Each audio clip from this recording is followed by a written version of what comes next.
So the question is, how much volume do you need to maximize muscle growth?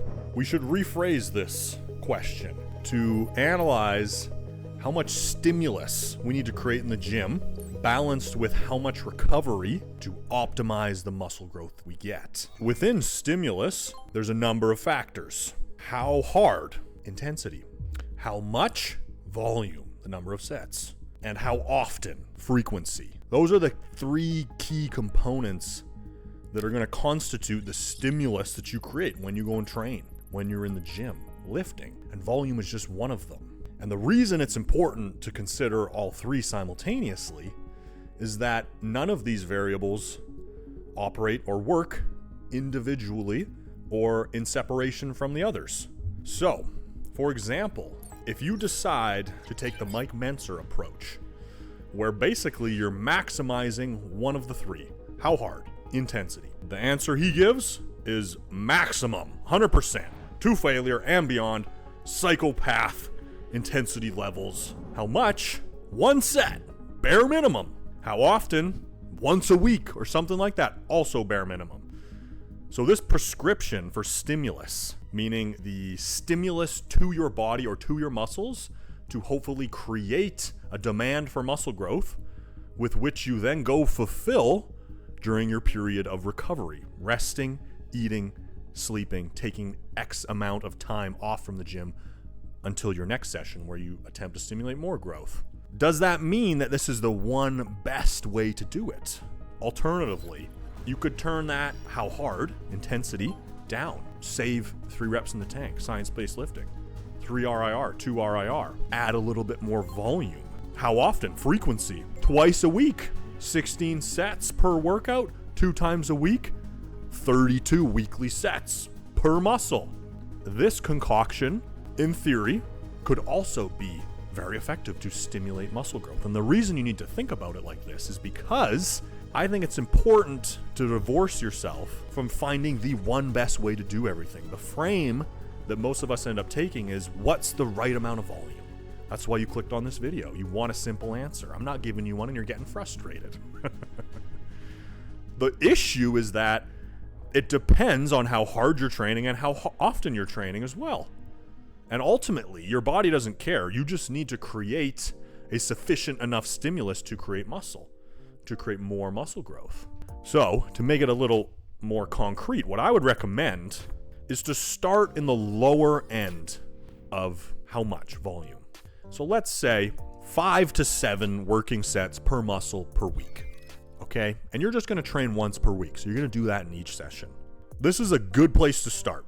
You're not going just 1 set. You're not going crazy and doing 30 sets. Somewhere on the lower end, 5 working sets, 6 working sets. And in that time, you should put all of your energy into developing intensity. I think intensity is the most critical part of the stimulus equation. And it's a skill. Most people in the gym don't develop the skill of learning to push with enough intensity to create a significant stimulus, irrespective of the other 2 components. How much, volume, and how often, frequency. I think if you could have those other 2 things optimized, but your intensity is not developed to a sufficient level, I think it's not going to work very well. And this is the reason that the Mentzer philosophy still prevails or still exists, is because he hyper isolated the single most important part of your stimulus equation, which is, let's just screw off on the other 2. And we're going to put all our eggs in the basket of maxing out intensity. And most people who do this will get solid growth. And what it shows you is that intensity is the most important. But is it ideal to just subscribe to a very rigid ideology because Mentzer said it and he delivers it in a intellectual, convincing way? I don't think so. You start with a lowish volume, 5 to 7 working sets, and you practice the movements. You do warm-up sets. You don't stress yourself out with a billion different exercises. You pick 1 or 2 exercises for each body part, and you do 5 to 6 working sets, let's say 3 of each, and you focus and work on developing mind-muscle connection, control of the movements with good form, and then pushing yourself to literal failure where you feel that muscle breaking down to the point where you cannot execute another rep. I cannot emphasize enough that this is I know it's stupid. I'm sure you've heard it before, but this is step one that 99% of people do not execute. And so the question of how much volume then is not that important. Once you've developed that and you see how your body responds to cranking that first variable up of how hard, intensity, and keeping the other two variables lower. How much volume? 6 working sets a week. How often? Once a week. Those are pretty low. And you'll get a substantial amount of growth out of that, disproportionately more than you would out of anything else. Entering into phase 2 of this, 6 months down the line, a year down the line, you're going to hit a plateau eventually. Even though you're maximizing your intensity, there's only so much you're going to get out of that. And here's where you need to start experimenting with adjusting the other two parameters. How many sets you do and how often you train each muscle. And there's nobody who can prescribe to you what the best way to do it is. Despite all the content, all the experts out there, high volume, high frequency, low frequency. We're looking at it with the perspective of what is the singular best way. But that's not how it works. It's a dynamic interaction between the 3 different things, intensity, volume, and frequency, that create a stimulus that is going to be individual to you because we can't quantify exactly what your recovery is.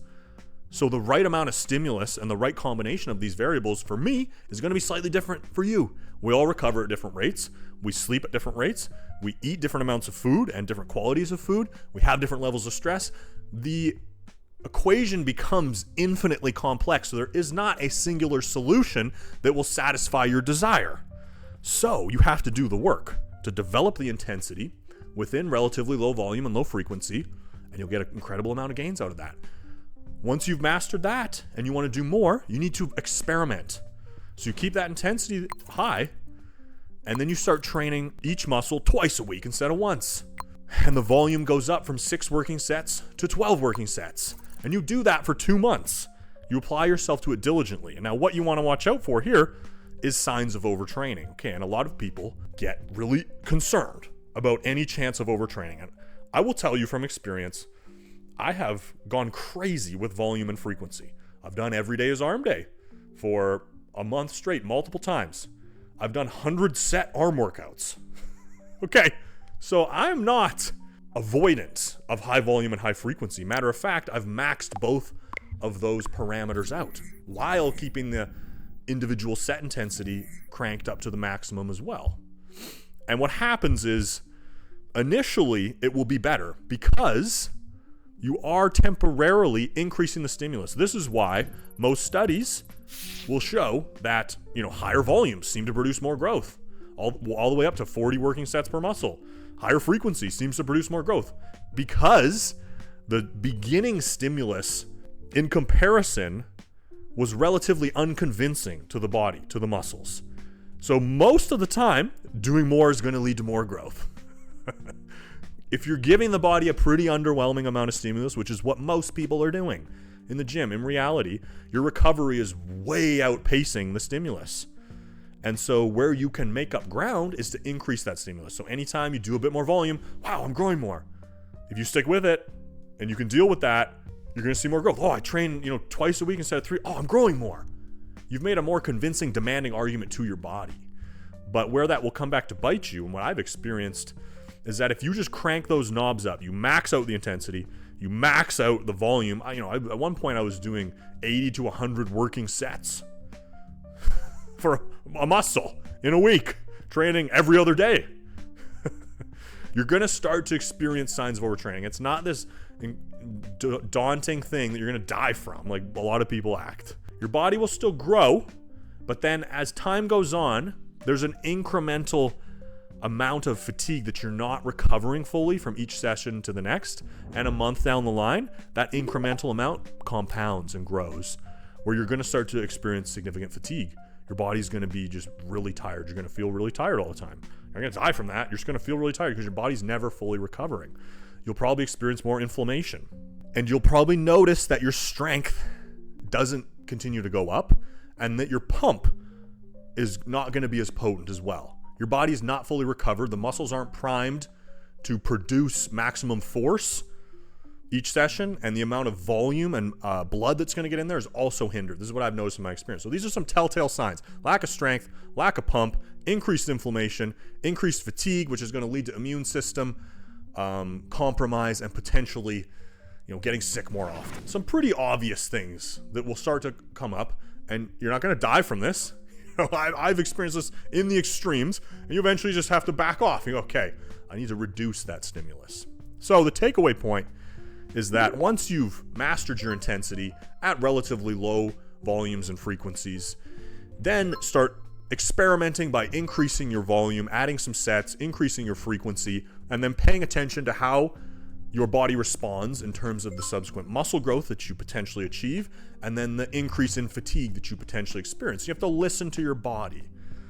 And if you adopt this mindset instead of looking for someone else to tell you exactly what to do, they're never going to give you the right answer. Your body has that answer within you. And if you apply yourself with consistency, and don't be afraid to try some different things, increase the volume a bit for a few months, keep the frequency down, lower the individual workout volume, bump the frequency up. Let's hit each muscle 3 times a week and see how your body responds. You're going to slowly start to build an understanding and a framework of what is the actual right answer for you, of how much volume and how much frequency in combination with high intensity produces the most optimal stimulus of muscle growth that your recovery can absorb to actually produce muscle gain. Sounds like a little bit more work, but that's the reality of it.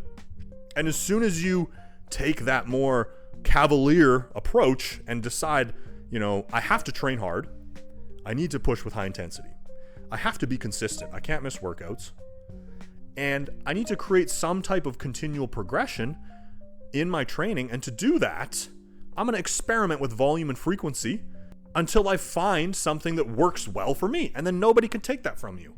And if it ends up being, 10 working sets per muscle, split up into 2 workouts, so you hit the muscle twice a week, and you do 5 good, high-quality working sets to failure per session, and that produces the most muscle gain that you've seen, more than when you did, 8 to 10 sets per session, higher volume, and more than when you did, higher frequency, hitting the muscle 3 times a week, then you've got your answer. It's as simple as that. But it takes the willingness to take control of your training yourself and stop looking for somebody to tell you what to do. And a lot of you may not want to do that, but I'm here to encourage you to take that step. And so long as you train with high intensity, you are consistent, and you're willing to have an open mind and adapt your training and find ways to progress, chase progressive overload, and then adjust your volume and frequency to create the most potent stimulus that's going to match up with your recovery, you'll have your answer. So hopefully that helps you get more gains. If you're looking to supersize your freaking piped arenos, the ARM program is available as always. We are on the journey to 21-inch arms. Last measurement, cold flexed, was a bit over 19, so we got a ways to go, but we're getting there. Also, if you're interested in learning more about the enhanced side of things, I'm sharing, with 100% transparency, all the things that I'm doing to continue to carve out growth. No longer as a natural lifter. I want to be transparent with you guys, all those things that I'm doing. So all those videos, along with the arm programs, are available on my site. So if you're interested in any of that, if you're looking to grow the arms, if you're curious about testosterone and that whole world, then go ahead and check out the site. Thanks for watching. Go make some freaking gains. Catch you in the next one. Peace.